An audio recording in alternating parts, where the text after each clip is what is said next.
It's time for the Eric Barnes Show. Find out what is going on inside Boonville Pioneer Baseball, straight from the coach.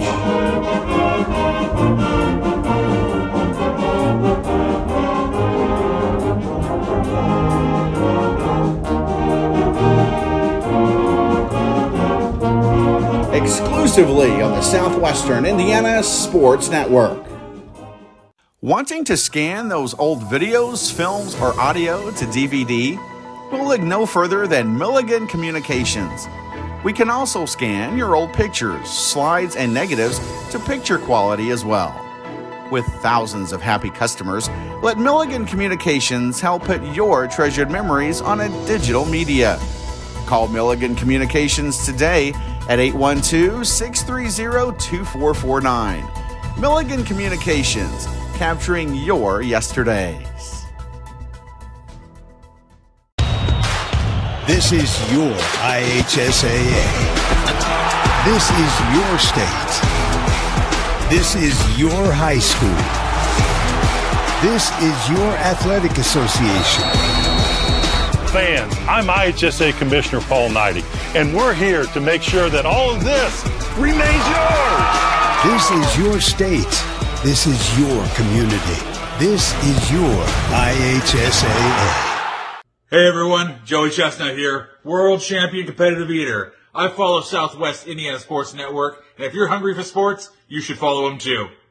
Follow the Southwest Indiana Sports Network at SWISportsnetwork.com or search Roku for our channel at SW Indiana Sports Network.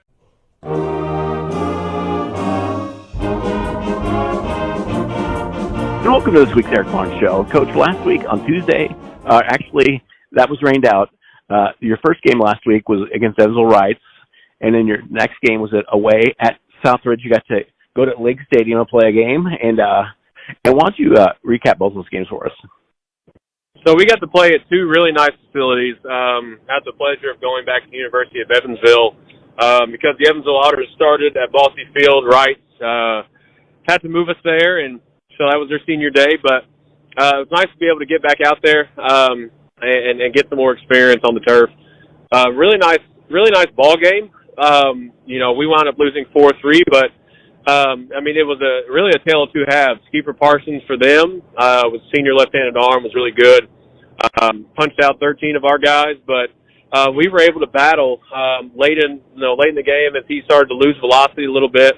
And it really got started with freshman Grant Davis having a really good at bat, hitting a two-strike curveball up the middle. Was able to move around on the bags with some pass balls, and then Dominic Sharp came in, tied the game, 1-1 at that point with a single with the infield in. So we really got things rolling, and we were able to take advantage of a walk or two and an error here and there. And next thing you know, we're up 3-1 going into the bottom half there of the sixth, and we were able to hold steady. Reitz was able to kind of counter with a couple of runs to tie it up a little bit later, and then we got to a situation where we made some mistakes. In that game we wound up having 6 errors, which is a ton for high school and a ton for us. Defensively, I know we've had some games that we've been up and down defensively, but I think 6 errors, man, really kind of tells you the story. You're giving the extra pitches and extra base runners, and a good team like Reitz is going to be able to take advantage of that. And so we had to wind up loading the bases there with, I believe, 1 out, and Cooper Davis hit a deep sack fly to left that won the ball game 4-3 for them. So after the game, we were a little disappointed.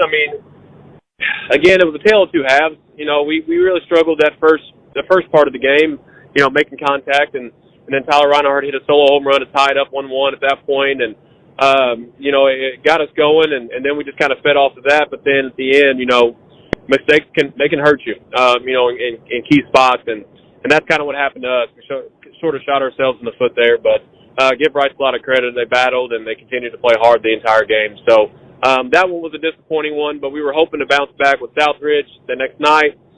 Going to League Stadium was a really good crowd, and Seth Williams got the start for us, and he really battled. He battled the best he could. It's just hard to overcome a lineup that can put a lot of pressure on you like Southridge. And we wound up losing 6-0. We saw Mickey Uvalar on their side, and he's a South All-Star, as of a couple days ago. So the kid's well deserved.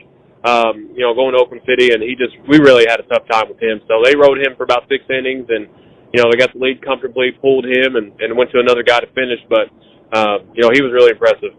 Fastball, had good velocity, and his changeup and breaking ball tumbled well out of the same arm slot. So that kid's talented, and he's going to college because of it. So, just a few things with that.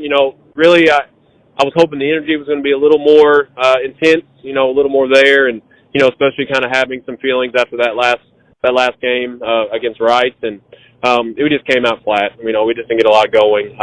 But we've had 3 really good days of practice, and we've really kind of returned that focus now. Now we're looking forward to Gibson Southern. And you said Mick Hubler is going to Oakland City, so I guess seeing how Oakland City pumps out a lot of coaches, I guess if Gene wants to retire, I guess he's got a replacement coming up in the future. Yeah, no, Gene can hang on to that job for as long as he wants.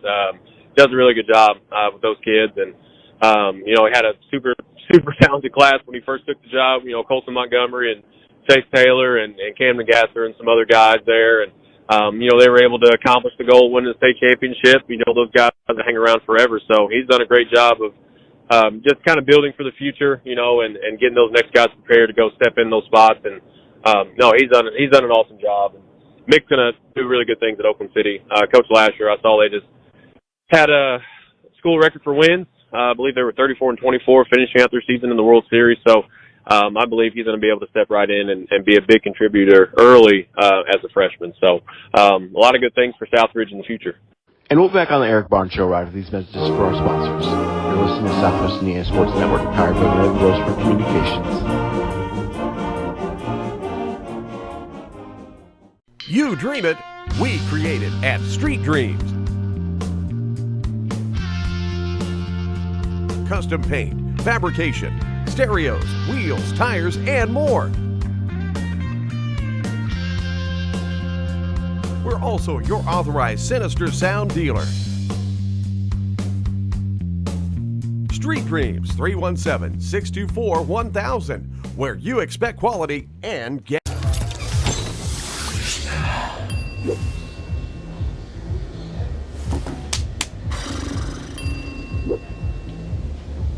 If you need to do something to feel okay to drive, you're not okay to drive. Don't drive buzzed. Want to know what I like best about playing basketball for my high school?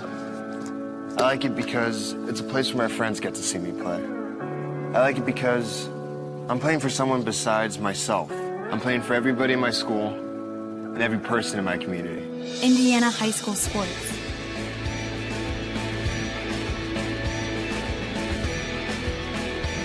They're more than just a game. Come and see me play.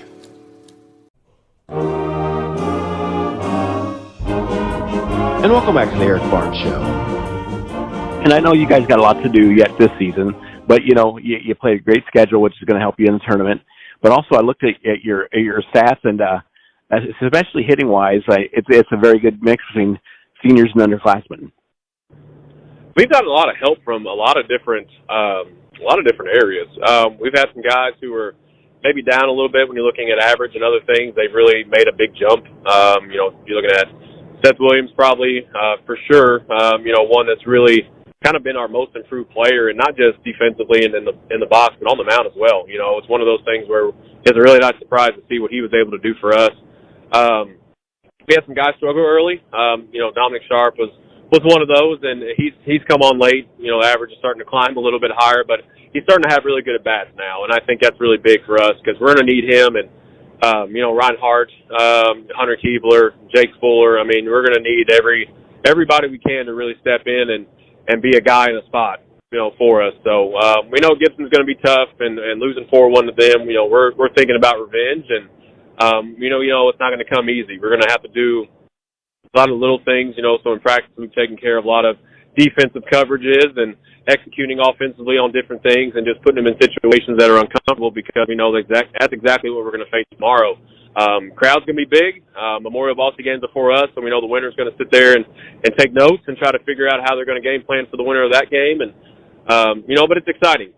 It's exciting for us because we know the juices are going to be flowing, and we're just going to do everything we can to go out there and and have a good performance, and just be ready to execute when it's time and make plays when we have to, doing those little things. And I think the team that does that the best is the one that's going to come out on top tomorrow night.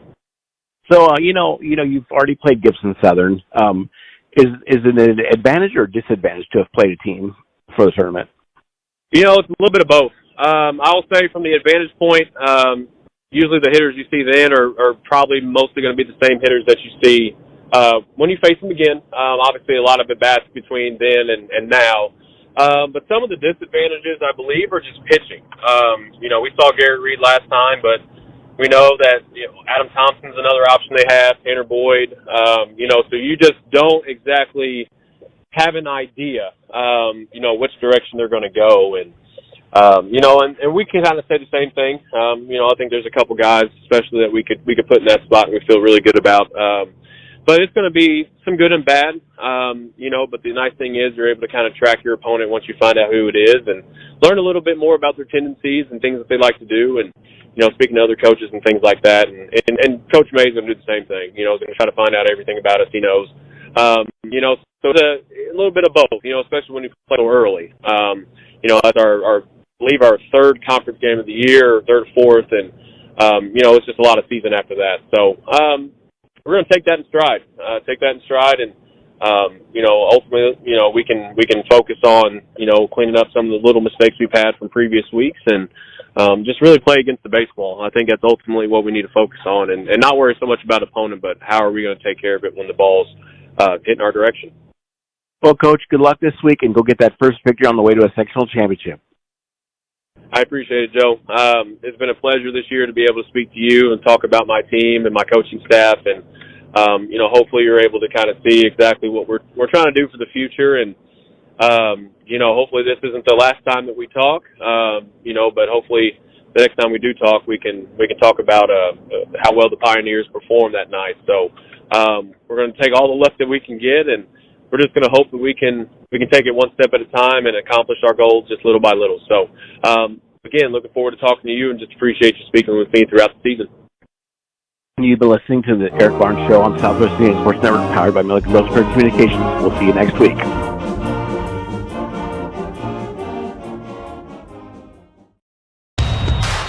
This is your IHSAA. This is your state. This is your high school. This is your athletic association. Fans, I'm IHSA Commissioner Paul Knighty, and we're here to make sure that all of this remains yours. This is your state. This is your community. This is your IHSAA.